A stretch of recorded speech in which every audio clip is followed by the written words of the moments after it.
Hello, আমি দিশা। Good morning সবাইকে। তো কালকে তোমাদের সাথে কোনো রকম কোনো মিনি ভ্লগ শেয়ার করতে পারিনি, কারণ কালকে আমার পিরিয়ডসের প্রথম দিন ছিল। আর প্রথম দিন আমার এত পেটের যন্ত্রণা হয় যে আমি বিছানা থেকে একদম উঠতে পারি না। তো যাই হোক, আজকে দ্বিতীয় দিন, তাই আজকে আর কোনো সমস্যা নেই। আজকে সকাল সকাল ঘুম থেকে উঠে প্রতিদিনের মতো স্টুডেন্টদের পড়িয়ে নিলাম। আর আজকে সকাল সকাল ওয়েদারটাও বেশ সুন্দর, একদম বেশ ঝলমলে রোদ উঠেছে চারিদিকে। আর আমি গিয়ে জলখাবারটা ওদিকে বানাতে গেছি, মা ওদিকে রান্না বান্না জোগাড় করছিল বলে। শর্টকাটে এই ওটসের অমলেটটাই বেশ তাড়াতাড়ি হয় বলে এটাই বানিয়ে নিয়েছিলাম আজকে জলখাবারের জন্য।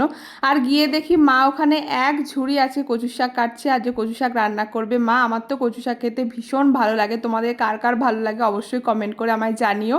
তারপর আমি ওদিকে স্নান টান করে একদম ফ্রেশ হয়ে নিয়েছি। আর আজকে তো পুজো করতে পারবো না মা, তাই সকাল সকাল পুজো টুজো সব সেরে নিয়েছিল।